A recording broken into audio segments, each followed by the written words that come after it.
Dependência Digital, do Jefferson Cabral Azevedo, Facebook e Educação, da Edmeia Santos, e App Learning, também da Edmeia Santos. Hoje, às 9h30, no hall da biblioteca.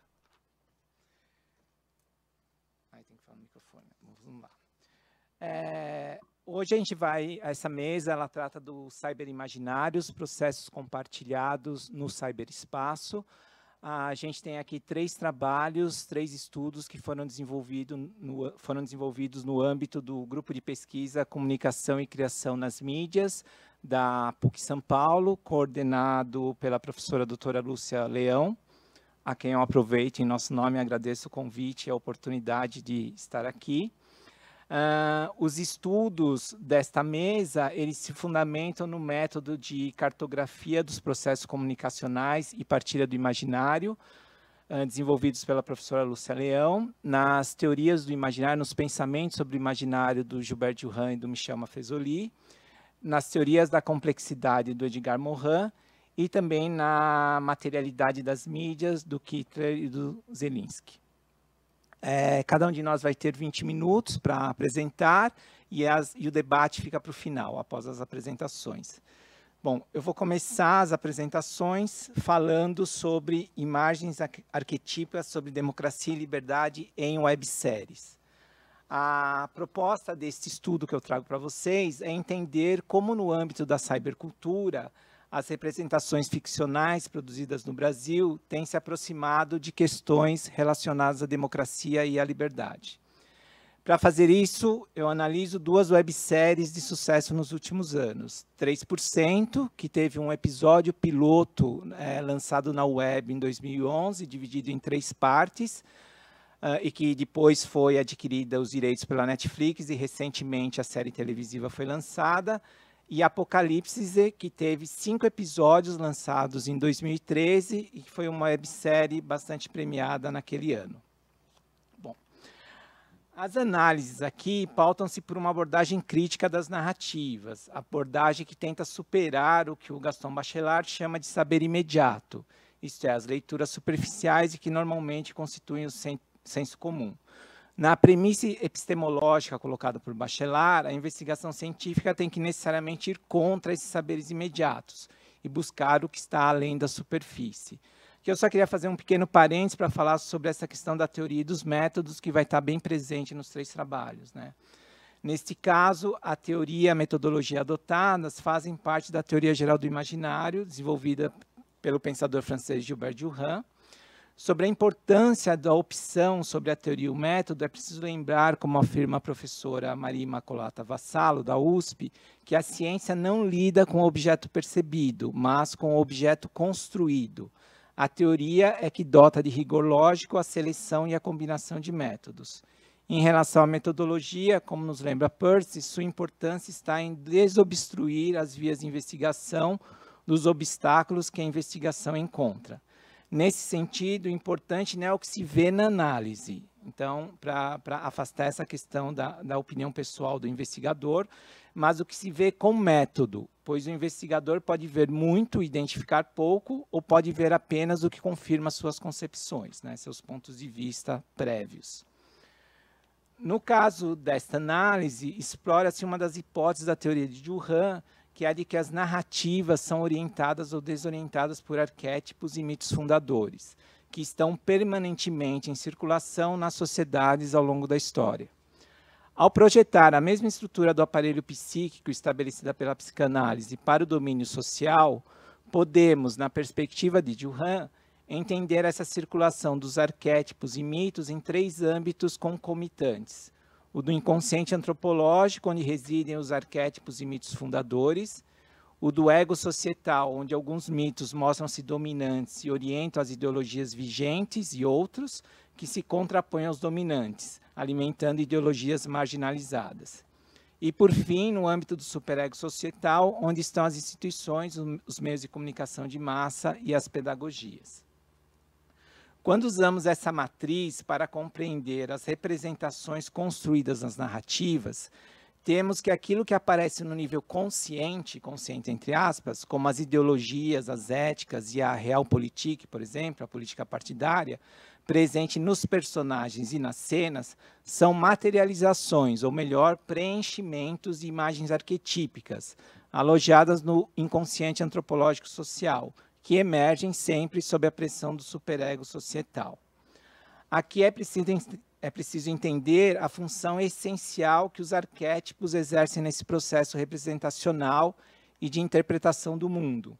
Para Dilhan, os arquétipos, entendidos como imagens primordiais, universais e ahistóricas, constituem-se em elemento fundamental no processo de tradução das imagens do mundo para a mente humana e da mente humana para o mundo. Esse é um processo de tradução contínuo e dinâmico, pois é preciso sempre lembrar que não há aqui uma separação cartesiana ou positivista entre o sujeito e o objeto. Pelo contrário, usando o princípio hologramático da complexidade definido por Morin, o sujeito está no mundo, assim como o mundo está no sujeito. O papel fundamental dos arquétipos nessa dinâmica pode ser melhor entendido dentro do que Dilhan definiu como trajeto antropológico.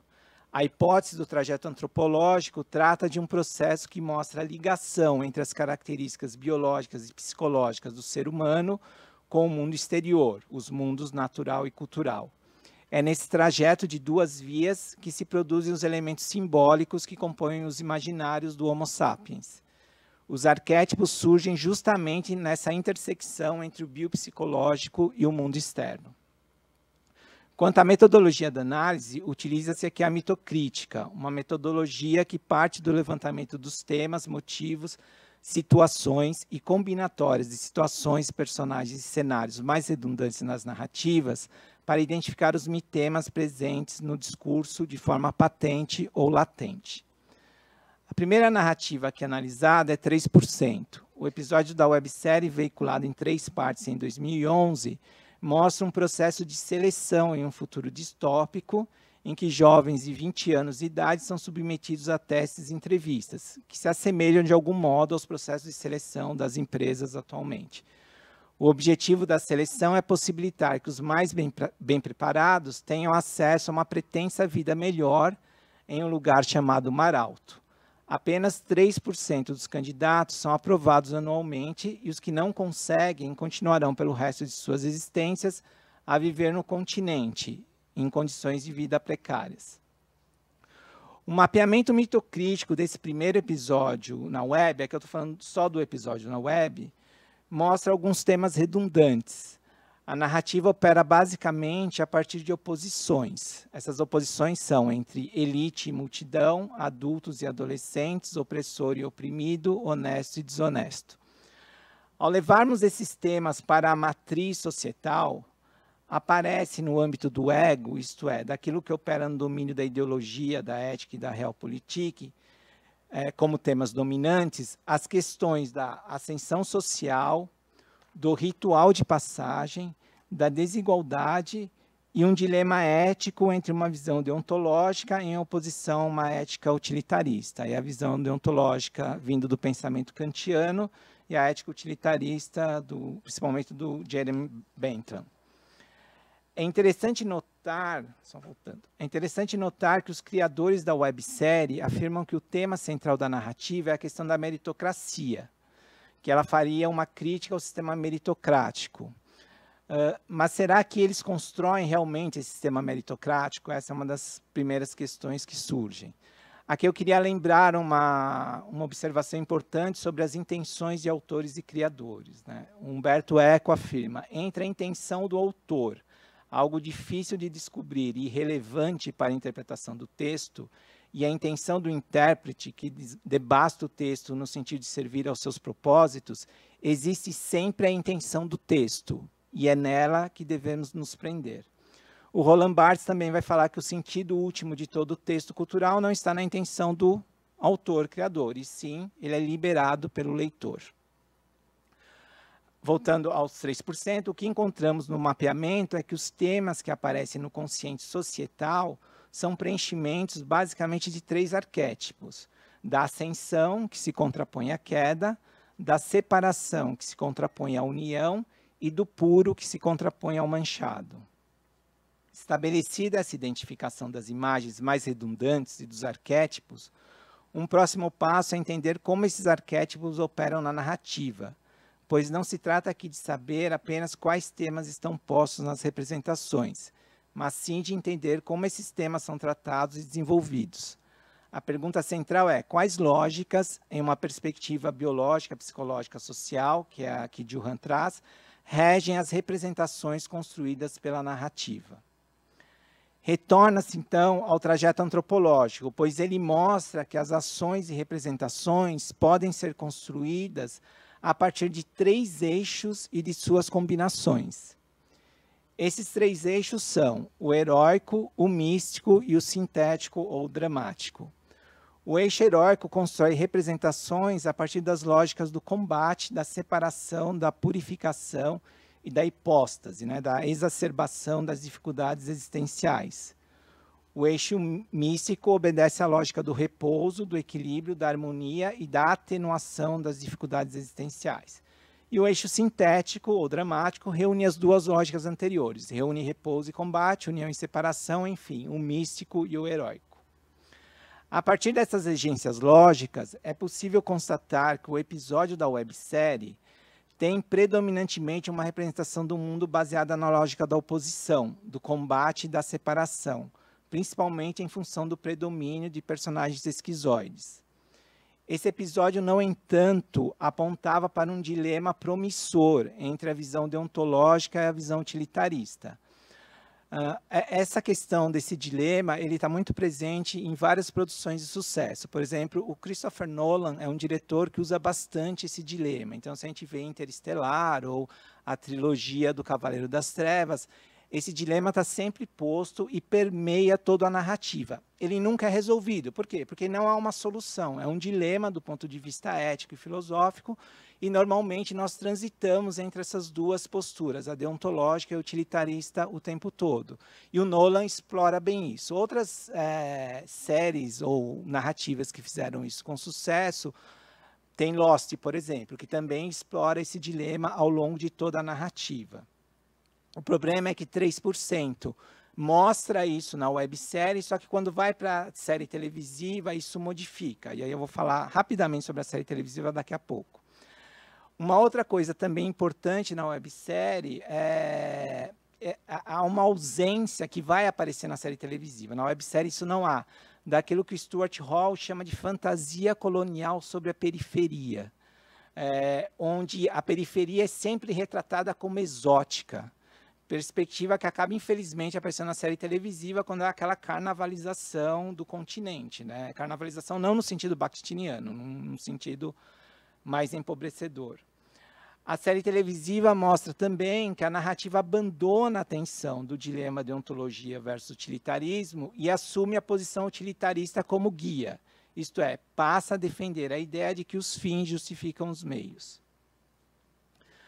Aqui é importante ressaltar que narrativas pautadas por uma única lógica homogeneizante trazem o risco de produzir representações estigmatizadas ou estereotipadas. Baseada na obra de Juhan, a professora Ana Thaís Portanova Barros, da Universidade Federal do Rio Grande do Sul, defende a ideia de que os estereótipos formam-se em função de uma degradação dos mitos e dos arquétipos. E é basicamente isso que vamos ver no desenvolvimento da narrativa de 3% como série televisiva. Enquanto os arquétipos e mitos são portadores de máxima pregnância simbólica, pois comportam os vários significados possíveis das imagens, inclusive os contraditórios, os estereótipos representam um esvaziamento de parte dos sentidos arquetípicos e o enrijecimento em um único aspecto, levando ao preconceito, isto é, ao endosso dos códigos culturais.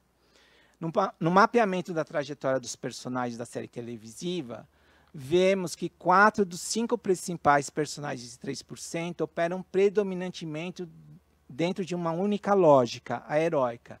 Então, aqui a gente vê 3 eixos, né, o heróico, o sintético e o místico. Essas barras mostram o quanto cada personagem permanece em cada um desses eixos ao longo de todos os episódios, dos 8 episódios. Então, a gente vê que ou eles estão no eixo heróico ou eles estão no eixo místico, que são os eixos homogeneizantes, onde você adota um padrão comportamental ou estereotipado único do começo ao fim. não estão no sintético, e seria aquele que, diacronicamente, quer dizer, ao longo de toda a narrativa, você equilibraria esses dois padrões, essas duas vivências. 4 desses personagens, dos 5 principais, começam e terminam no mesmo eixo, além de permanecerem a maior parte do tempo nesse mesmo eixo. Somente uma das personagens, a Michelle, ela começa no eixo místico e termina no eixo heróico.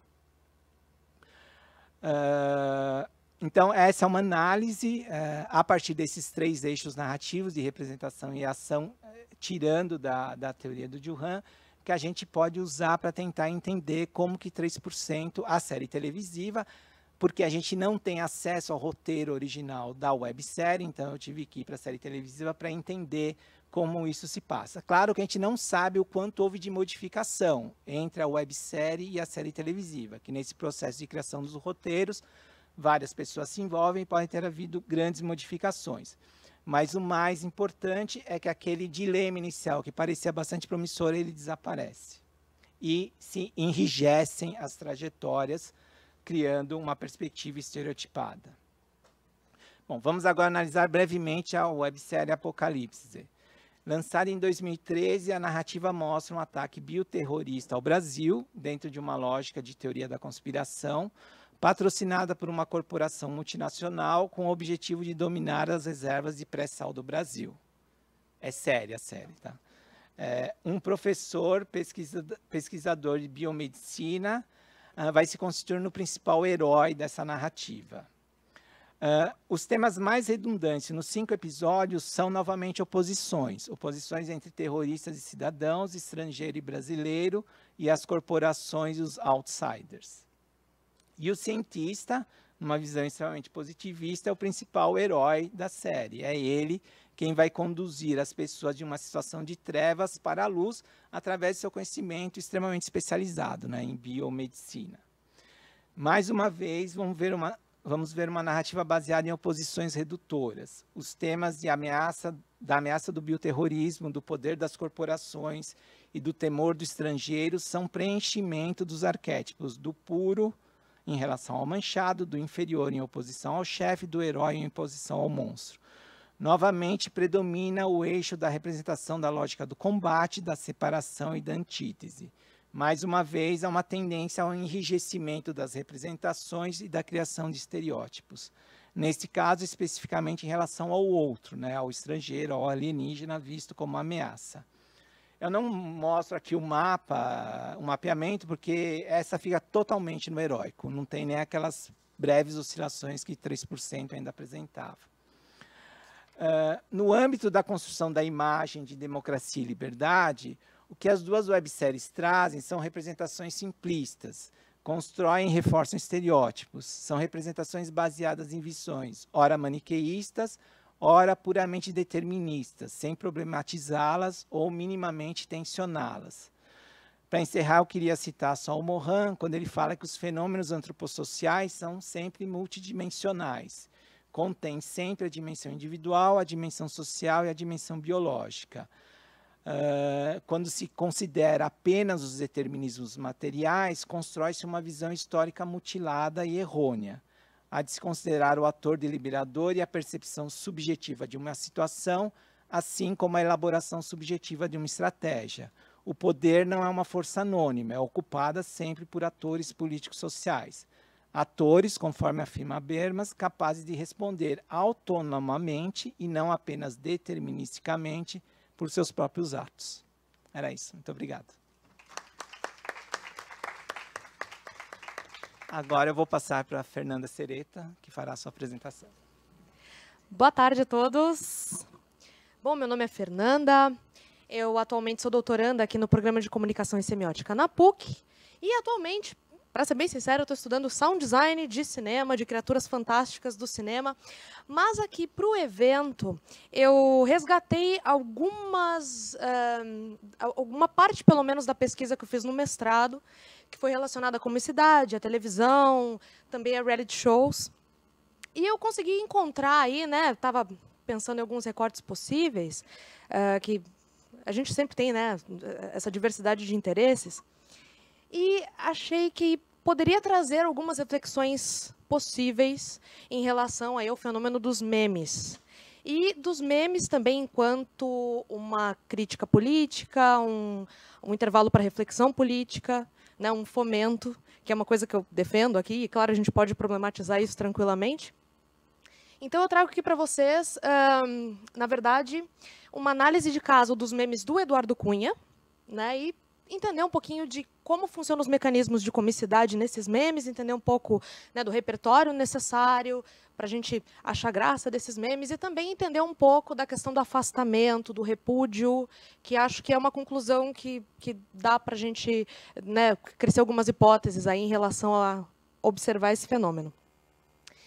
Então, bom, antes de mais nada, né, gente, meme, essa palavra, tudo bem, ela foi apropriada, né? Ela, pela primeira vez, pelo menos em geral, né, quando se discute meme, pensa, quem foi a primeira pessoa a dizer essa palavra? Em geral, ela é atribuída ao Richard Dawkins. Ele atualmente é em si um meme bastante recorrente, principalmente com as ideias dele em relação ao ateísmo, né? Ele ficou bastante famoso nas redes pelos argumentos dele em palestras e etc. Mas, em 76, na obra dele chamada O Gênio Egoísta, ele fala do meme, né, que é uma palavra aí que ele traz, que é uma fusão de gene e memória. Então, ele pensa assim, ele quer fazer uma relação, né, com a biologia, então ele fala, bom, o gene, né, seria essa capacidade de replicação natural, e o meme, juntando, né, essa questão de replicação com memória, e fazendo essa adaptação da palavra, seria essa capacidade aí, né, de replicação de ordem cultural. Hoje em dia, questionado sobre isso, porque, evidentemente, né, foram perguntar para ele o que você acha de, né, dizerem que você é o cara que fundou essa palavra, e que, né, palavra muito utilizada atualmente, ele fala que, bom, tudo bem, é uma forma bastante redutiva de chegar aí nas conclusões que ele chegou, mas que tem, sim, uma relação. Né, ele admite que tem uma relação aí, que, de fato, né, os memes, a principal característica deles é que eles têm esse poder de viralização muito forte. Então, são, em geral, cômicos, né, são pequenos vídeos, gravuras, às vezes gravuras com textos, né? Esse formato aqui é bastante comum, então às vezes você tem também personagens recorrentes, né, com o mesmo tipo de piada. Em geral, é isso que a gente dá o nome de memes aí, né, hoje em dia, quando a gente vê pelas redes e eles realmente têm um poder aí de propagação, né, de viralização muito forte. Então, coisa interessante, né? Tudo bem. Para discutir comicidade, eu trago aqui principalmente o Vladimir Prop e o Henri Bergson. E as obras deles são bem antigas. Mas, até hoje, quando você pega algumas obras que discutem comicidade, eles são nomes muito lembrados, né? Eles são nomes que são usados para tensionar algumas questões e eles são fortemente mencionados. Então, eu me senti segura ainda de usá-los, porque eles trazem questões muito interessantes que eu acho que são bastante pertinentes para analisar esse fenômeno. Uma coisa interessante que o Prop fala, né, que ele tem todo o estudo dele das narrativas, ele fala bastante do cômico também.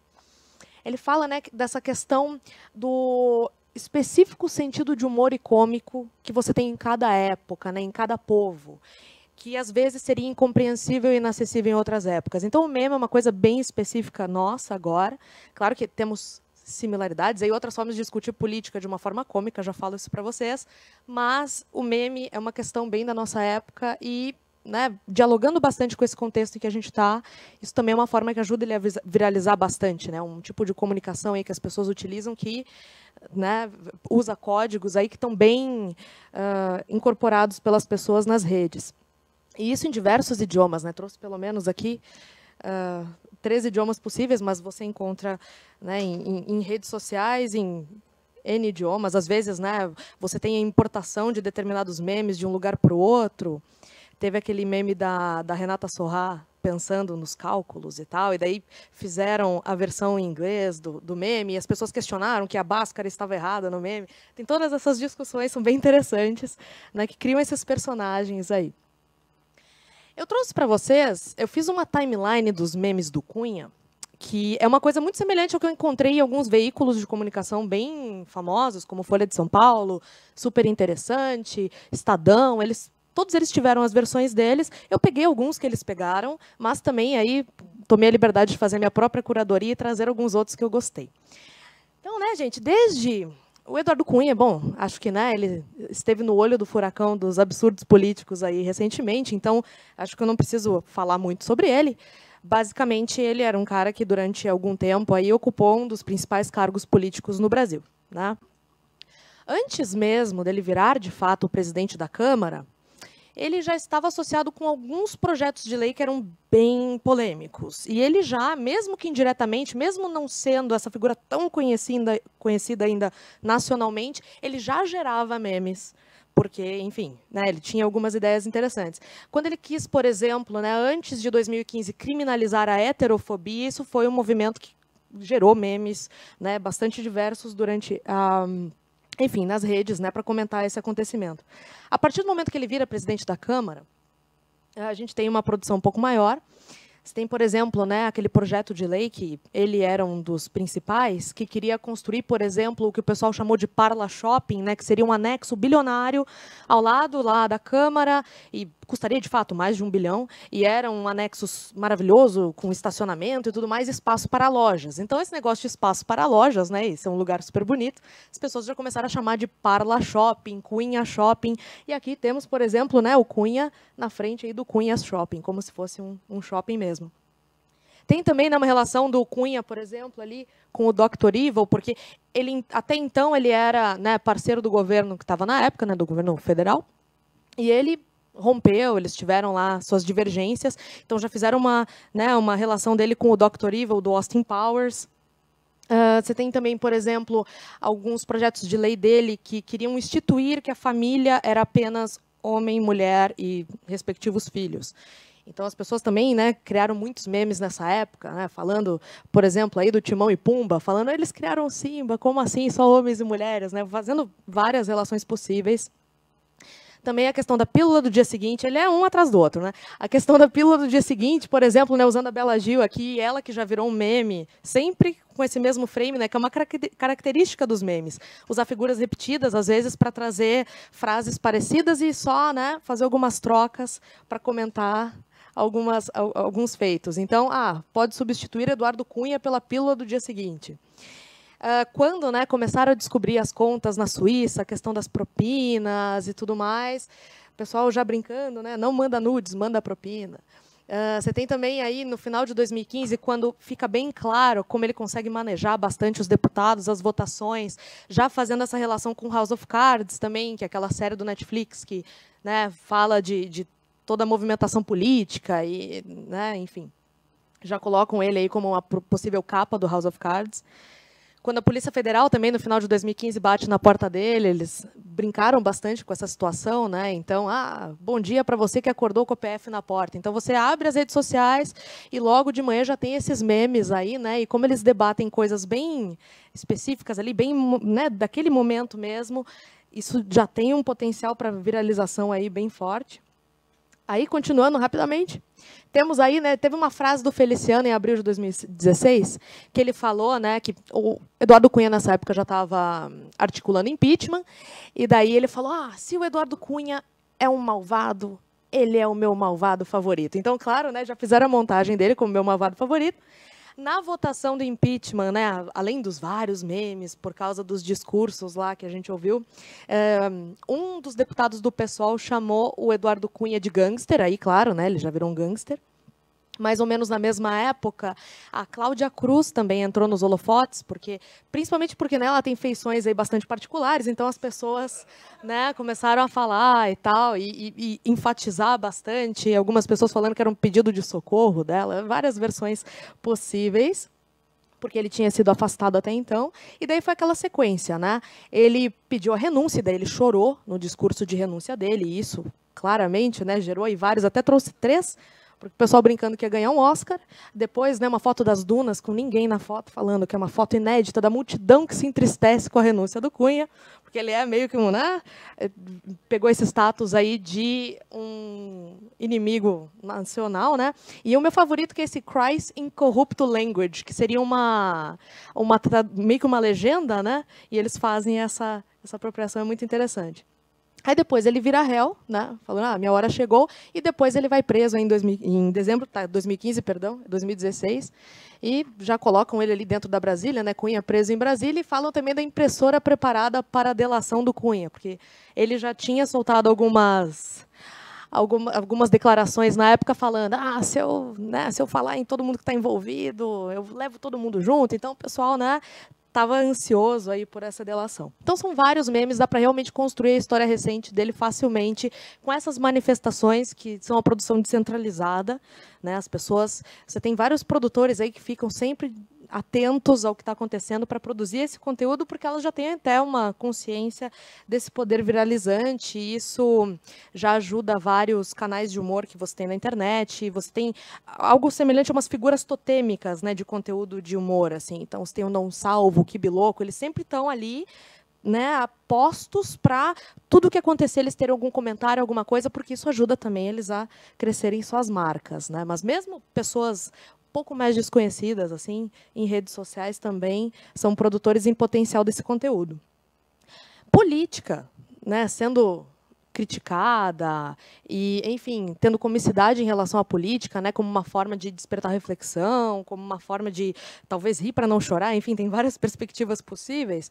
Isso é uma coisa muito antiga, na verdade, né, deve ser até mais antiga do que isso, de algumas formas, mas desde o comecinho lá, né, quando você começa a ter os principais veículos impressos, né, você tem aí já críticas políticas, tem esse James Gillray, que ele ficou bastante famoso, ele tinha várias ilustrações muito interessantes, criticando a vida política na Inglaterra, né, isso ali no século XVIII, então, né, tem bastante tempo. E você tem, por exemplo, aqui no Brasil, uma revista que foi lançada em 1902, chamada O Malho. Em 1902, a gente já tinha charges aí criticando, né, a política brasileira de todas as formas. Imagina que... E é interessante perceber, né, vendo essas charges antigas, porque tem alguns sites que fazem... Né, eles te trazem a boa parte do conteúdo que estava nessas revistas, isso é muito legal. E é um pouco desesperador ao mesmo tempo, porque você vê que os problemas são os mesmos há muito tempo atrás, né? Por exemplo, aqui, nessa charge de 22, né, faz uma alusão ali à receita e à despesa, que é a saia, né, e a receita seria a parte íntima ali da roupa da moça. Então, são questões bastante atuais, né? Então, já estavam aí como uma forma de unir política e comicidade, né? Já era uma forma de discutir esses problemas. Uma coisa interessante, né? O Bergson fala que o nosso riso é sempre o riso de um grupo. Isso está bem ligado também ao que o próprio falou lá no outro slide que eu mostrei para vocês, de ter essas especificidades, né, de repertório de determinadas épocas para alguma coisa ser risível, né, para alguma coisa ter essa possibilidade de provocar o riso. Ele fala, né, que o riso parece esconder aí uma segunda intenção de acordo. Então, claro que se você compartilha um meme que está, por exemplo, zombando do Eduardo Cunha, é claro que você compartilha, né, você realmente tem alguma afinidade ideológica com aquilo, você realmente, né, concorda ali com o que está no meme, acha aquilo risível da mesma forma. E isso a gente pode ligar com as questões de tribalização, que são bastante abordadas pelo Michel Maffezoli. Michel Maffezoli, bastante mencionado hoje. Michel Maffezoli, ele fala bastante sobre imaginários coletivos, né?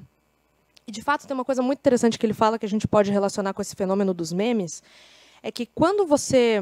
Né, as pessoas, em geral, ele fala dessa reunião das pessoas em determinadas tribos que compartilham de imaginários semelhantes, e fala também desse anseio que as pessoas têm pela partilha. Então, as pessoas elas têm uma ansiedade, uma vontade de compartilhar coisas, inclusive para reforçar a presença delas nessas tribos, né? Elas querem dialogar, querem se mostrar presentes nessas tribos.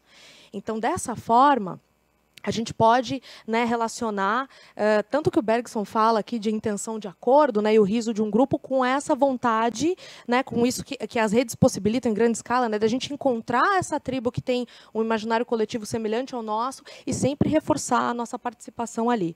No caso, um imaginário que inclua, né, nesse caso, pessoas que têm relação com a política brasileira, porque às vezes você vai para um país longínquo e ninguém sabe quem é o Eduardo Cunha, já está fora, né, desses imaginários específicos. Por exemplo, pessoas que têm que tem um problema com a política, né, que realmente se importam com a questão política, porque tem pessoas que não discutem isso, não querem problematizar em redes, evitam esses discursos. Então, é uma tribo específica que tem essas preocupações, conhece esses personagens, né, se é que podemos chamar assim, e eles vão lá e fazem questão, né, de reforçar a presença deles nesses grupos. Então, eu conheço essas questões e eu compartilho. Então, isso explica bastante aí o potencial de viralização. Uma coisa interessante, né, que dá até para a gente defender a questão dos memes, porque pode até, né, pode-se argumentar que o meme reduz demais a questão. De fato, ele é bastante objetivo. Em geral, memes são, né, figuras aí de entretenimento ou vídeos que você consome rapidamente, né? Eles não te tomam tanto tempo. Em geral, isso é uma característica deles. Às vezes, né, poucas frases, poucas coisas.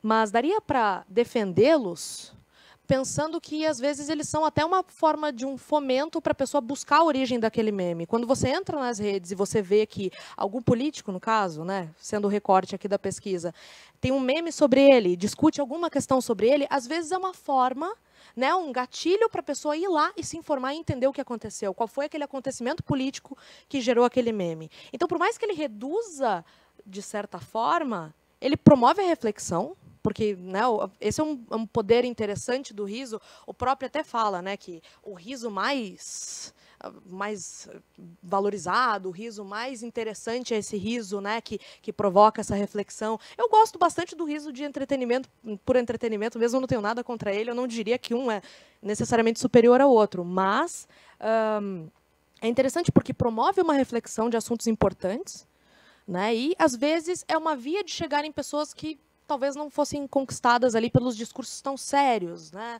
tão técnicos. Eu acho que eles têm um mérito nisso, porque, de fato, para entender essas piadas, você precisa ter um repertório, você precisa ter um conhecimento prévio dos memes, que nas redes é um pouco mais fácil, né, você tem materiais diversos, mas no caso de memes que discutem política, você precisa de um conhecimento prévio dos acontecimentos. Se você não sabe que o Eduardo Cunha foi preso, uma montagem do rosto dele dentro de uma Brasília não faz sentido nenhum, né? Você pensa, bom, Cunha preso em Brasília, quem é Cunha? Né? Enfim, o que aconteceu, como é que ele foi preso? Então, acho que pode ser um gatilho bem interessante para pessoas que, às vezes, né, não leriam reportagens naturalmente, não investigariam isso naturalmente, para elas entenderem, o que está acontecendo, eu vou dar uma olhada nisso. Então, é interessante que, demandando esse conhecimento prévio, talvez seja um gatilho bom aí para pessoas que, né, podem estar alheias a essas notícias. Uma coisa muito interessante também, claro, eu observo esse fenômeno de vivência durante bastante tempo, eu adoro, né, material cômico em geral, então eu sempre estou vendo as bobagens e as não bobagens, enfim, que estão aí pela internet, gosto muito de comicidade, enfim, essas discussões. Uma coisa interessante que é uma hipótese, eu não posso cravar isso, mas é uma hipótese, me pareceu, observando esse fenômeno, né, olhando para esses memes do Eduardo Cunha e depois relacionando com outros políticos também, me pareceu que tem uma passagem do Prop, que eu acho que dá para a gente ligar com isso, e também o Bergson fala, né, que você precisa de uma certa insensibilidade para rir de alguma coisa. Insensibilidade no sentido de, se aquela coisa te move emocionalmente de tal forma que aquilo te provoca repúdio, né, te provoca um ódio, talvez aquilo não seja tão risível. Então, uma coisa que eu percebi é que, quando o Eduardo Cunha, e é bom porque ele tem, né, a ascensão e a queda, então acho que dá para fazer essa análise. Quando o Eduardo Cunha estava lá no começo, ele tinha um poder político bastante relevante, porque ele estava na linha sucessória da presidência, e ele era um presidente da Câmara dos Deputados, né, que é um cargo extremamente alto. Quando ele estava naquela época, em geral, os memes, eles pareciam ser um pouco mais ponderados em relação a ele. Eles tinham um teor crítico e mais forte, me parece, e um pouco menos de zombaria, mais de reflexão do que depois, quando ele começou a degringolar e perder o poder dele. É uma hipótese. Mas eu percebo que, né, ele parece que você conseguiu ter mais esse afastamento a partir do momento que ele já não tem mais tanta bala na agulha para realmente aprovar alguns projetos absurdos que ele propunha e tal. E que daí, né, você pôde zombar mais dele, né? Teve esse distanciamento necessário para ele se tornar em si uma pessoa mais risível e que talvez que você repudie menos, no sentido de pensar que ele ainda poderia ter ações possíveis, poderia ir lá e votar algo e aprovar algo que fosse horrível, né? Que trouxesse consequências ruins para as pessoas. Então parece que assim, a partir do momento que ele tem a perda de poder dele, parece que isso gerou um afastamento possível, né? Que gera aí um tipo de meme diferente. Inclusive, a mulher dele passa a ser motivo de memes também, então esse afastamento até reflete nela. Então, são coisas interessantes que eu acho que dá para observar, obviamente são hipóteses, mas me pareceu haver uma relação desse distanciamento, porque a partir do momento que ele tem muito poder, você tem um ódio por ele, um repúdio por ele, e a partir do momento que ele enfraquece, você consegue zombar mais dele, porque ele já não consegue mais potencialmente ferrar tanto com a nossa vida assim. Então, talvez, né, essa questão do afastamento seja interessante também para analisar esse caso especificamente, o caso aí que envolva políticos e enfim. Então, basicamente são essas as afinidades que eu consegui encontrar aí, principalmente entre o meu mestrado e o fenômeno dos memes do Eduardo Cunha. Muito obrigada. Boa tarde. Obrigado, Fernanda. Bom, agora o Vitor Sancassani vai apresentar o estudo feito pela Flávia Gazi. Boa tarde a todos. Como o Silvio já disse, eu não sou Flávia Gazi, né? Por mais que eu gostaria de ser, quem sabe daqui a alguns anos, né?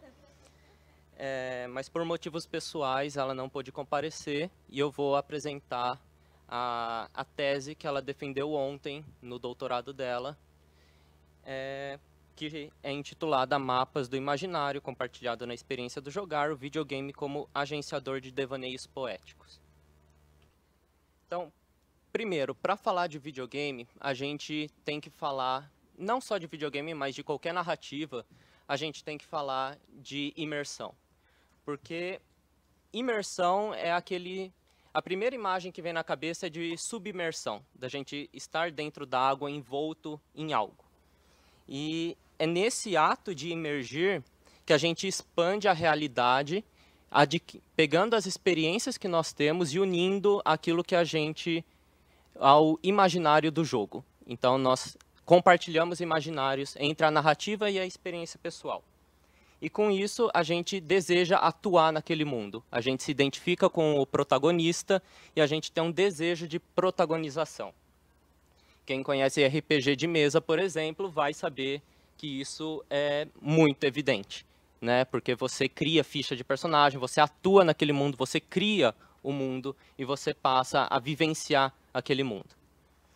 E com isso também a gente pode ver que existe uma clara diferença entre o personagem e o atuante, mas que um está envolvido no outro. Como, por exemplo, quando um personagem faz uma atitude, você fala, eu fiz determinada ação no jogo. Mas quando o personagem faz alguma coisa errada, você joga a culpa no personagem e fala, ele fez tal coisa. E você se livra daquilo. Outro ponto interessante e que vai encaminhar toda a pesquisa é a questão de afeto. Afeto, nesse caso, ele é visto como uma rede, né, a partir da subjetividade do sujeito, do atuante dentro do jogo. E nesse caso, tem muita comparação com o que Deleuze faz de classificação de homem e animal, que é determinado por afeto, dando continuidade ao trabalho do Spinoza sobre não separação entre corpo e mente, que o jogador está envolvido dentro do jogo e ele não é separado do jogo, ele é um atuante dentro daquela rede. E nisso é o que eu já comentei antes, de estabelecer um vínculo e de compartilhar imaginário. Então, o imaginário que o jogador já carrega com ele antes de entrar no jogo é compartilhado com o imaginário do próprio jogo. E depois, posteriormente, esse imaginário é compartilhado entre vários jogadores. E com isso, posteriormente, foi realizado um método em que a busca dos afetos nesse jogo, como a gente pode mapear isso para pegar características desses jogos e ver o quanto o jogador é afetado e quais são os rastros que ele deixa ao tomar conhecimento dessa narrativa, o que ele deixa ao longo do tempo.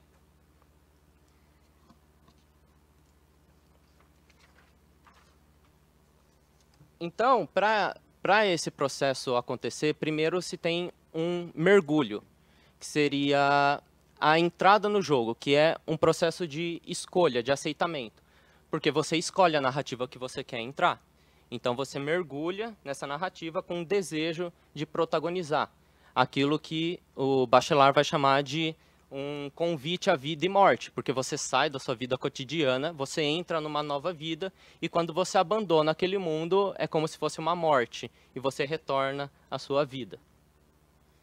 Posteriormente, vai funcionar como uma crisálida, ou seja, o jogador ele vai vivenciar dentro daquele mundo, num processo de incubação, né? Em que ele passará por desafios, por etapas heróicas, e que tem que ter uma curva de aprendizagem, porque o jogo ele pode se tornar chato, ele pode se tornar tedioso, e o jogador vai abandonar aquele mundo. E o objetivo da crisálida é justamente você ficar em um processo de incubamento, né, de incubação, até você se transformar posteriormente com aquela experiência adquirida. E posteriormente, a última etapa seria de uma caverna morada, que seria, assim como qualquer narrativa, ela é um ambiente labiríntico. Então, você adentra aquilo, como Bachelard também fala da questão da casa, que a primeira vez que você entra numa casa, ela funciona como um labirinto. E você desvenda esse labirinto, e depois você toma conhecimento, e aquilo se torna, então, a sua casa, a sua caverna. E esse processo, ele é feito com esse desejo de protagonização, que o jogador ele vai se pondo no lugar do protagonista, ele vai desvendando esse labirinto, fazendo as ações heróicas, até que ele resolve todo o percurso do jogo.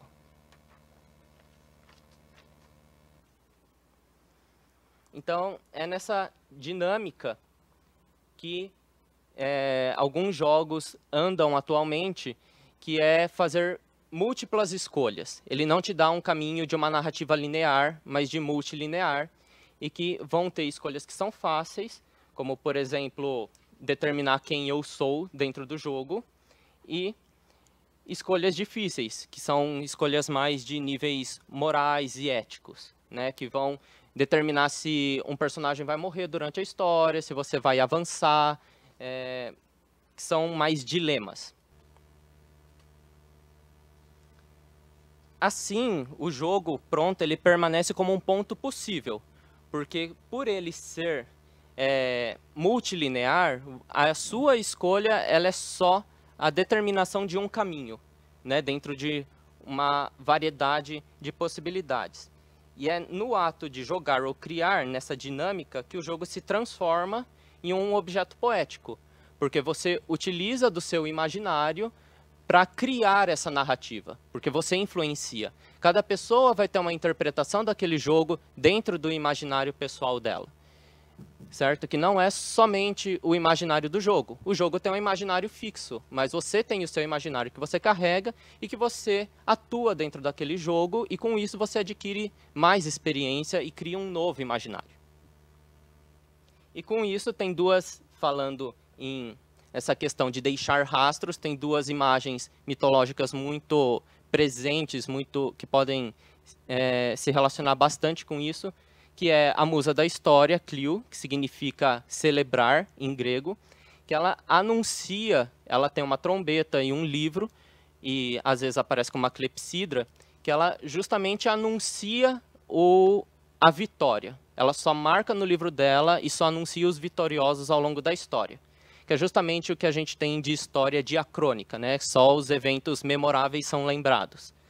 Mas, por outro lado, que é inclusive mãe de Clio, é a Mnemosyne, que ela é a titânide da memória e da lembrança, que é justamente os rastros deixados, aquilo que não é contado. Então, nesse quesito, é bom lembrar que tudo aquilo que a gente esquece é tão importante quanto aquilo que a gente lembra.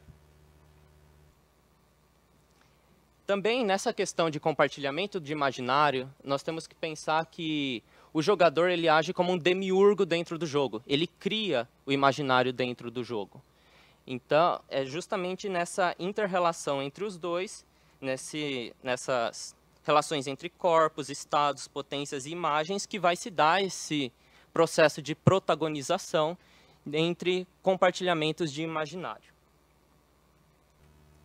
Então, agora, apresentar o método com que foi feito isso. Foram pegos 3 jogos e 3 atores para cada um desses jogos.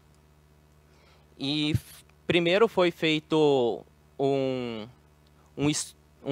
estudo de campo com eles, em que era acompanhado os jogadores jogando o jogo, por mais pleonasmo que pareça isso, né? E ao longo do tempo foi acompanhado, feito anotações, e 2 anos mais tarde foi resgatada essas pessoas para saber o que de rastro imagético ficou na mente delas, o que elas guardaram ao longo da trajetória do jogo. E posteriormente foram pedidos para fazer desenhos. E simultaneamente foi feita uma pesquisa na internet com 300 pessoas para ver o que elas guardavam da lembrança desses 3 jogos. Então, foi pedido para que elas colocassem 10 palavras que remetessem a esses jogos e imagens. E com isso foi criada uma nuvem de palavras e também foi feita uma cartografia das imagens. Então, nesse labirinto de imaginários, então primeiro foi feito um olhar panorâmico, que é justamente os mitemas, ou seja, os mitos que são recorrentes dentro dessas narrativas, numa questão mesmo quantitativa, porque lidando com pessoas a gente tem que quantificar para depois fazer uma análise qualitativa disso. E olhando sob a perspectiva do Gilbert Durand, que é justamente fazer a classificação do imaginário a que aquilo está remetendo. E unindo isso num processo concomitante de olhar do viajante. Então, feito esses diálogos com os jogadores e as imagens poéticas que levam eles a rememorar aquilo sobre a experiência dos jogos que eles tiveram. Então, essa conversa inicial do primeiro encontro, que conforme foram passando as semanas, foram acompanhando esse processo e pegando essa experiência do jogar, como eles se relacionavam com o jogo, o que eles traziam da vida deles para o jogo, como eles se viam dentro do jogo, o que o jogo afetava a vida deles, nessa interação entre os dois. Esse é, por exemplo, uma nuvem de palavras feitas com um dos jogos. E só pela quantidade, as palavras maiores, só para ficar claro, são as palavras mais recorrentes, né, naquelas 300 pessoas. E com isso já dá para ter noção do que aquele jogo trata. Ele é um jogo artístico, que tem uma mitologia, que é um embate com a natureza, ele tem uma questão mitológica japonesa, então já dá para ver temas recorrentes dentro dessas nuvens. E ao mesmo tempo, essa é as imagens mais recorrentes dentro daquele jogo, que é justamente do pincel, do lobo, da mitologia, da amizade, da natureza, que se relaciona com as imagens da nuvem. Então, tanto aquilo que se lembra enquanto tema em palavras, se lembra também enquanto imagem. Esse seria a nuvem do outro jogo, que é um jogo steampunk, sombrio, assustador, que trabalha com uma utopia, que também vai se relacionar com as imagens que as pessoas selecionam para lembrar desse jogo. E o último, que tem uma pegada mais sci-fi, futurista, com várias escolhas de caminho, que tem um confronto intergaláctico, que também vai se relacionar com as imagens. E a partir desses jogos, também foi traçado uma relação entre as próprias imagens que esses jogos causavam nas pessoas, que seria a água como convite à morte, entre Okami e Bioshock, Mass Effect e Okami com relacionamentos e amizade, e Bioshock e Mass Effect com tempo retrô e futurismo. Dos 3 atores utilizados para cada um dos 3 jogos, eles se viam de maneiras bem diferentes. Uma jogadora, por exemplo, ela se via como o próprio pincel do jogo, porque nesse jogo a dinâmica dele, a mecânica, é você desenhar aquilo que você vai realizar dentro do jogo. E ela se projetava nesse pincel, como o atuante. Enquanto o outro, ele se via como parte do todo, ele se via como presente dentro da narrativa. E a terceira pessoa, ela se via como um espectador dentro de uma peça de teatro, justamente pelo caráter artístico que o jogo carregava.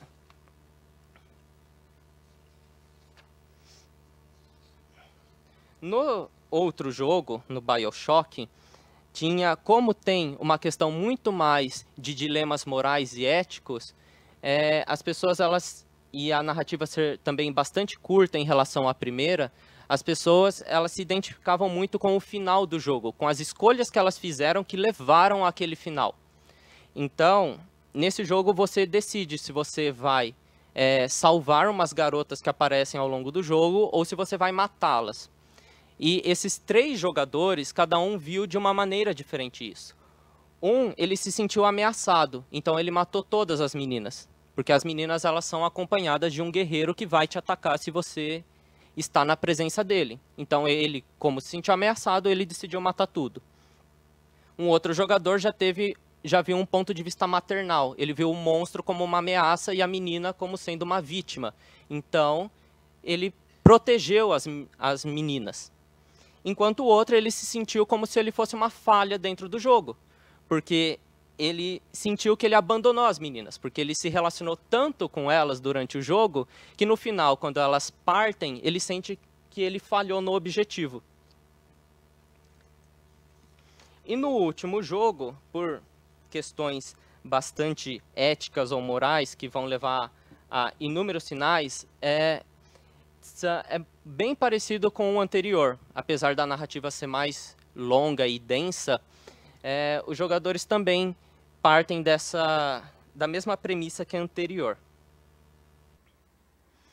E com isso, traçando o imaginário entre os 3 jogos, é interessante notar que existem também correlatos entre eles, que fazem lembrar da experiência do jogar. Que são palavras como personagem, bem, jogo, mundo, fazer, ser, porquê, que estão muito ligadas à experiência da pessoa, quando ela leva a experiência para o jogo e carrega com ela a experiência, deixando esses rastros que depois são resgatados ao longo do tempo, daquilo que ela tem possibilidade de lembrar, né? E com isso, toda experiência do jogar ela pode ser descrita em poucas palavras ou imagens, né, a partir disso. Mas isso não diminui a complexidade do jogo. Isso é somente para evidenciar essas recorrências desses temas dentro do imaginário. Então, o imaginário ainda continua sendo uma complexidade em si, mas como é necessário fazer um estudo de caso, tem que ser recortado. Mas é a partir desse recorte que a gente pode ver a universalidade das coisas, ao mesmo tempo que aponta também para a singularidade de cada um desses jogadores. E com isso, esse processo de protagonização seria como uma porta para a liberdade do sonho, né? Para resgatar essas memórias, aquela questão de vida e morte, de você se submergir nesse novo mundo e resgatar essas coisas posteriormente, tendo um processo de transformação do próprio devaneio do jogador. Então, o imaginário compartilhado entre o game, o jogador e o mundo do videogame é um imaginário de transformação, de criação de imagens poéticas. E, por fim, o jogar videogame, nesse caso, pode ser criar uma poesia, porque você, em si, está interferindo, atuando naquele mundo, levando as suas experiências, interpretando a partir daquele mundo, com o imaginário que você criou novo, e com isso você cria uma nova narrativa, uma poesia que é própria de você mesmo. É isso, obrigado. Obrigado, Vitor. Bom, a gente vai abrir para perguntas da plateia. Enquanto vocês pensam nelas, eu gostaria de começar perguntando para a Fernanda, você fala no seu estudo sobre a questão das tribos, como essas tribos estão presentes também na internet. Eu acho que na internet, as redes sociais, a gente consegue ver isso de forma bem evidente. E ficou, para mim, a curiosidade se a comicidade que está nas memes, se ela consegue ser um elemento superador dessas diferenças entre as tribos. Principalmente nessa questão, a gente vive no Brasil muito esses extremismos, e o Facebook é o principal lugar onde eles aparecem. E aí fica a minha curiosidade se as memes elas conseguem superar essas divisões. Eu não sei se no seu estudo você consegue alcançar isso ou não. É complicado dizer porque o Eduardo Cunha ele é meio que um inimigo em comum. Se você pega memes que discutem essa questão absolutamente dualista aí da questão do lado do PT e do lado do não PT, sei lá, Dilma ou Temer e tal. Aí eu acho que eles não vão compartilhar tão bem assim, né? Você tem os grupos que detestam, né? Os grupos, em geral, né? Eles costumam se identificar mais com discursos de direita ou de esquerda. É difícil muito. Enfim, são dois lados que têm discursos muito complicados, né? Você não consegue identificar muito bem as projeções deles, mas, de fato, eu acho que eles têm memes particulares. E eles ficam ofendidos, ultrajados com memes de outras pessoas e respondem, às vezes, com memes que zombam aqueles memes. Então, acho que tem um diálogo até por memes, mas, para você ter uma coisa que una as pessoas, tem que ser um inimigo em comum, nesses casos políticos, como no caso do Cunha. Aí é fácil. Você pega, hoje em dia, um Rodrigo Maia, ele também é um inimigo em comum. Então, se você faz um meme do Rodrigo Maia, em geral, você tem pessoas desses dois lados compartilhando. Mas tocou em assuntos, por exemplo, PT, aí você já tem problemas e isso nunca vai juntar as pessoas. É o que eu observo. Porque eu tenho amigos dos dois lados. E eu estou no meio, sei lá, eu não sei o que eu sou, porque eu acho essa discussão um pouco simplista demais. Boa. Obrigado, Fernando. Perguntas? Boa tarde. Meu nome é Marcelo. Eu queria fazer uma pergunta para a Fernanda também, aproveitando que ela já começou a responder aí. Eu sei que para responder essa pergunta, talvez eu daria um estudo de recepção, mas eu queria saber mais o seu posicionamento, como é que você percebe isso. Se os memes estimulam mais um posicionamento de indiferença com relação à política, ou se eles estimulariam mais o desenvolvimento de uma preocupação política, de uma reflexão. Tipo, de um lado, se os memes estimulam que as pessoas desenvolvam aquele pensamento de tudo acaba em pizza, se o humor acaba tornando isso tudo mais trivial, ou se estimula, no sentido oposto, uma reflexão mais consciente politicamente. De fato, eu vou fazer um achismo aqui, questão bem empírica mesmo, porque eu uso as redes há muito tempo. Eu tinha o Orkut, eu tinha Fotolog, e eu percebo o seguinte, me parece que o humor ele ajuda bastante nesse potencial de viralização. Isso para mim é muito claro, né? A gente gosta de compartilhar coisas de humor. Tem colegas meus que têm hipóteses falando que às vezes você compartilhar alguma coisa, enfim, com outros teores possa ser um pouco revelador demais sobre você. Então talvez a comicidade tenha esse afastamento, então, né? Seja uma forma de não se revelar tanto nos seus compartilhamentos. Algumas hipóteses que eu ouço por aí. De qualquer forma, eu não lembro de ter visto pessoas jovens debatendo tanta política quanto eu vejo hoje. Não lembro. Tudo bem, estamos em momentos específicos, mas sempre tivemos N casos acontecendo. Eu não lembro de ter visto tantas pessoas. Hoje em dia eu dou aula em graduação e eu estou cheio de gente de 18, 19 anos no meu Facebook, e eles demonstram um interesse por política enorme. E eu acredito, sim, que o humor possa ser um gatilho de interesse e de discussão. Porque você recebe ele, né? Por ele usar esses códigos que estão muito bem disseminados nessas pessoas, eu imagino que seja uma porta de entrada, às vezes, mais interessante do que um artigo super sério, com um linguajar super difícil. Ele pode ser, provavelmente, aí uma forma de estimular isso em pessoas que, talvez, em primeiro momento, não tivessem interesse, mas depois se interessaram por isso, foram atrás. E né, esses discursos resumidos eles são bem intensos. Acho que eu não lembro de ter visto tanta gente jovem discutindo política nas redes há tempos atrás. Se alguém tiver alguma outra visão, por favor. Mas é realmente uma experiência mega empírica. Eu não sei te dizer isso, né, com propriedade, porque eu não fiz esse estudo de recepção, de fato. Boa tarde, Fernanda. Meu nome é Aline Oliveira, eu sou jornalista, então, por isso, eu queria te fazer uma pergunta. No seu estudo, em algum momento, você contempla e acha que o meme seria uma evolução da charge? Você acha que poderia ser visto dessa forma ou não? Eu não veria como evolução. Não é evolução, é transformação. Ele é um... Eu acho que o interessante do meme em relação à charge é que eu acho que você não precisa de tanto conhecimento prévio para desenvolver um.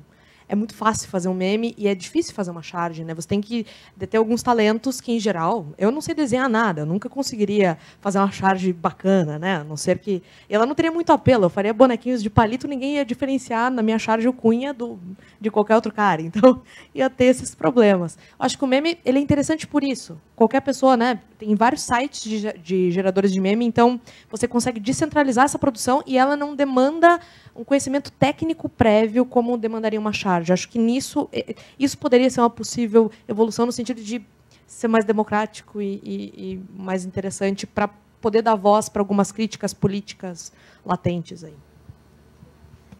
Eu tenho uma pergunta para o Silvio. Está funcionando? Tá. Silvio, você comentou rapidamente, muito, gostei da apresentação de todos, parabéns. Estou aqui sorrindo, feliz de ver como foi interessante essa mesa, parabéns a todos. Você comentou rapidamente que o autor ou o diretor, não sei, do 5%... 3%. 3%. Está aumentando. Ele teria a intenção de fazer uma crítica a essa sociedade competitiva e elitista, né? E, ao mesmo tempo, pelo menos pelo que eu entendi da sua apresentação, parece que a narrativa trata exatamente de colocar isso como uma forma, vamos dizer assim, de estilo de vida, de construção de mundo. Então, eu queria que você explicasse um pouco melhor como que essa visão crítica que ele diz ter aparece na narrativa. Tá.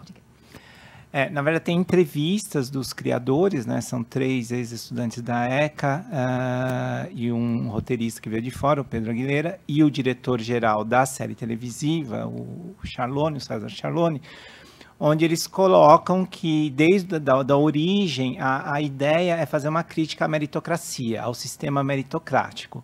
Porque aí, se a gente volta lá, retorna à questão da meritocracia, a meritocracia está muito ligada ao iluminismo, à ciência moderna, e muito ligada ao pensamento liberal, né? E o pensamento socialista, ele critica a meritocracia, porque a meritocracia pode, de certa forma, congelar certas desigualdades, né? Manter essas desigualdades. Então, do ponto de vista da intenção, a gente sabe, né? O inferno está cheio de boas intenções. Do ponto de vista da intenção de criticar a meritocracia, eu acho que seria válido se a construção narrativa realmente refletisse uma questão meritocrática. Porque o que se coloca ali são 2 sociedades totalmente estanques e homogêneas, e numa relação de competição, de ascensão. Quer dizer, a meritocracia estaria onde? Nesse processo, nesse teste que vai levar as pessoas de um patamar para outro patamar social. E que, inclusive, na narrativa, eles tentam reforçar isso o tempo todo, dizendo que não há herança genética nessa... porque quem vai para outra sociedade não pode ter filhos, para não criar essa diferença genética, né, que seria uma herança, e minguar ou amenizar a questão meritocrática. Só que o que a gente vê, né, nessa construção é que os testes, o processo em si, ele não é meritocrático, ele não busca a meritocracia, ele é mais um processo sadomasoquista, onde você tem ali todo um conjunto de pessoas fazendo testes, às vezes, muitas vezes absurdos, sem nenhuma relação, sem nenhuma conexão com qualquer realidade possível, e pessoas passivamente se submetendo àquilo, tirando aquelas que seriam da causa, né, que estariam infiltrados para tentar mudar. Então, a crítica à meritocracia seria válida se você retratasse realmente um processo meritocrático. O que o imaginário da série constrói, e isso eu estou falando já da série televisiva, né? Porque na websérie a gente não consegue ver isso. É uma relação puramente sadomasoquista entre aqueles que estão forçando as pessoas a passarem por umas situações e aqueles que simplesmente se submetem a passar por essa situação. Por isso que eu acho que eu resgato aquela ideia do Humberto Eco de que, nesse caso, a intenção do autor é irrelevante para a interpretação, porque ela não se concretiza na leitura possível da audiência. É isso. Perguntas? Eu queria fazer uma para o Vitor. Eu sei que o Vitor está numa situação delicada, porque ele está representando a Flávia. Não sei se você vai ter essa informação, mas como você cita que na pesquisa dela, ela faz um mapeamento e busca alguns temas, eu não sei se ela consegue identificar mitos comuns aos 3 jogos, se ela passa por essa análise e identificar alguma referência de mitos que transitem por esses jogos. Olha, isso. Pelo que eu acompanhei da pesquisa dela, por a gente fazer parte do mesmo grupo de estudo e tudo mais, eu não lembro dela falar de mitos em comum. Tá. Eu lembro dela falar de afetos e de imagens que permeiam todo esse imaginário compartilhado entre os jogos. E isso relacionando justamente com essa questão de se tem uma postura mais heróica, determinado fato, mas não temas em comum entre os 3 jogos, porque cada um deles vai apontar para direções bem específicas que são do imaginário do próprio jogo. Então, em comum, acho que não. São mais afetos em comum entre os 3. Entendi. Bacana. A orientadora sabe muito mais. Né? Não, mas acho que o Vitor respondeu muito bem, né? Eu acho que realmente o objetivo dela foi mapear os afetos, né? Quer dizer, a partir das narrativas, da experiência de quem joga, né? E a parte da análise da narrativa dos jogos em si, né? Que ela não fez, ela fez, mas isso ficou quase que como um pano de fundo, até para ela poder aplicar essa leitura, né? Mas o que eu acho legal que a gente poderia compartilhar aqui foi uma coisa que o Roger Tavares falou e o Rogério de Almeida ontem na banca falaram, é que existe muito isso, quer dizer, o jogo, diferentemente de uma série televisiva, acho até que aí linka muito com essa questão que eu coloquei para você, ele, em si, ele é pura potência. Então, às vezes, e aqui foi dito, né, quer dizer, cada dos 3 jogadores que contam como é que foi jogar o BioShock lá com as menininhas, matar as menininhas ou não, a gente tem ali o quê? Potências de jogar, mas infinitas possibilidades diferentes de jogar o mesmo jogo. E aí, acho que foi o Roger, se não me engano, que falou que o jogo seria o quê? Uma espécie de paisagem, um ambiente onde você pode explorar de maneiras variadas. Se não me engano, foi o Roger, né?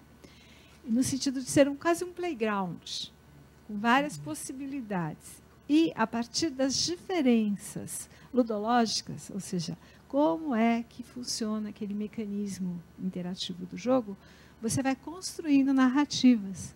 E aí, por isso que ela acaba lançando isso no final, nas conclusões, a ideia de que jogar poderia ser fazer poesia, no sentido de poiese, né? De criar algo que não necessariamente estaria no jogo. E aquilo foi tão interessante, depois eu conversando com outras pessoas do nosso círculo, né, de pesquisadores do imaginário, foi dito, mas espera aí, a gente também não faz isso com os livros que a gente lê? E eu acabei chegando à conclusão que a gente faz isso até com os autores que a gente cita, não é só no mundo da ficção, né?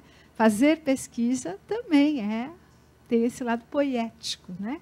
De você construir, por que trazer o Bachelard, por que trazer Shakespeare?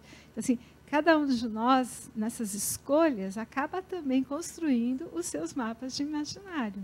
São autores convidados por representarem questões para nós, não é? Hoje, quando a Miriam falou lá dos Michels, da vida dela, né, que são, não por acaso o Michel é Miguel, é o anjo também, né, o arcanjo, enfim. Mas, assim, essas escolhas já revelam, a gente poderia fazer uma cartografia nas escolhas dos autores, de que imaginário eles estão, né? Quer dizer, são pessoas que estariam mais num dramático, né? Totalmente diferente de fazer uma pesquisa usando autores mais esquizoides, não é? Autores mais dualistas. E como a gente está aqui discutindo o imaginário, acho que para o imaginário a gente precisa o tempo todo lidar com a complexidade, né?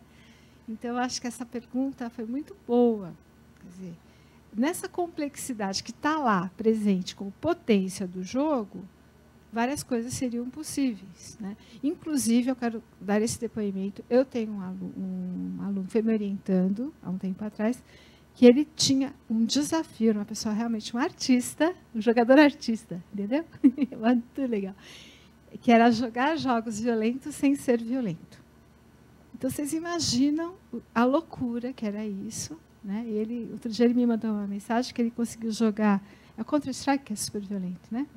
Sem usar as armas, né? E ontem foi dito também de pessoas criarem situações onde o ambiente ataca o inimigo e não você ter que atacar o inimigo.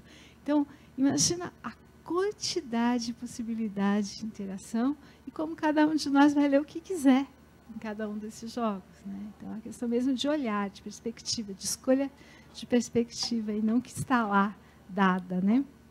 Enfim. Obrigado, Lúcia. Mais alguém? Então, a gente vai encerrar a mesa. Agradeço mais uma vez. Então, já que não tem mais ninguém, eu vou fazer uma pergunta para a Fernanda. Né? Tem que ser. Adorei, Fê. E eu queria te perguntar uma coisa, que você falou que na sua curadoria você quis contar uma história, né? E aí eu gostei quando você, na sua análise, mostra que, num primeiro momento, é feita os memes trazem até o humor, mas sempre com uma espécie de, vamos considerar, entre aspas, um respeito, um distanciamento da figura. E quando ele vai para dentro da Brasília, né, eu fiquei pensando, questões do imaginário que me emergiram. Porque ali ele ainda é assim, olha, diante de um shopping, quer dizer, o cara é poderoso, dono de um shopping, né, até ali no... ele está falando num sentido assertivo, olha, me manda propina, quer dizer, ele ainda é o cara que está no controle, no poder. E, de repente, na hora que entra a Brasília, aquilo me tocou muito, quer dizer, ele foi, em termos de imaginário, o que é uma Brasília? Quem usa Brasília? Quer dizer, ele já está, assim, numa situação mais popular, assim, olha, agora, meu caro, sua situação... Então, assim, como que o imaginário, em cada um desses memes aí, poderia nos revelar o que as pessoas estão vendo dele, né? Em termos de significado simbólico mesmo. Então, agora ele está lá numa situação igual a todo mundo, ele não é mais dono de shopping, né? Ele está no carro Brasília, né? Então, queria que você falasse aí como é que foi construir essa linha do tempo, as imagens que foram surgindo, né? Bom, vários veículos de comunicação já tinham, né, feito conheça a história da Dorquim em memes. Isso tem sido na pauta de vários jornais, porque os memes eles têm um poder de viralização e essas notícias também, aparentemente. O Estadão, por exemplo, está viciado em fazer top 10, top 20. Veja as 20 cidades mais XYZ do Brasil. Eles estão viciados nisso. Os 10 carros mais vendidos, os 5 carros que mais consomem combustível, eles estão viciados nisso. E tem muitas coisas listas, né? E não deixa de ser uma lista você pegar uma ordem da história de alguém e colocar em memes. Eles têm, né, feito essas pautas, assim, geralmente mais cômicas, e têm usado bastante, se apropriado bastante de coisas que as redes produzem, né? O pessoal que constrói conteúdo nas redes produz. Então, algumas coisas eu peguei deles e outras coisas eram outros memes que estavam por aí circulando. Então, quando você googla certas palavras-chave, já vem, né, um monte, porque as pessoas vão lá e elas trocam muitas figurinhas sobre os momentos políticos usando os memes, né? Isso é um fenômeno que a gente, quando você pega, né, tudo que envolve política das discussões das redes... Eu acho que acabou a bateria, tudo bem? Quando você pega, né, a discussão política das redes como um todo, os memes eles são uma parte bem relevante disso, né? Eles estão na maioria das discussões políticas, é muito comum vê-los lá. Então, ao lado das notícias sérias e das discussões e tudo mais, os memes são muito presentes. Então tem uma produção enorme. Foi até difícil, mas eu pude notar esse negócio, né, de quando ele tinha poder, ele era muito repudiado, às vezes isso sensibilizava as pessoas demais para elas rirem tanto dele. A partir do momento que ele perde o poder, já gera esse afastamento possível, né? Você não odeia mais ele tanto, ele já meio que, né, quase que desumaniza, assim, então você consegue zombar ele mais hard, né? Você consegue realmente zombar mais do cara, mostrar ele chorando e zombar com a mulher dele. E, né, você já consegue... Me pareceu que o negócio ficou mais sério depois, assim, né, o pessoal usou mais recursos para zombar dele, porque já era um momento que o repúdio já tinha dado lugar para né, uma vontade ali de ver ele se ferrando e tal. Então, é outro tipo de sentimento, acho que é mais potencialmente risível aí, se a gente relacionar com Bergson, relacionar com o próprio.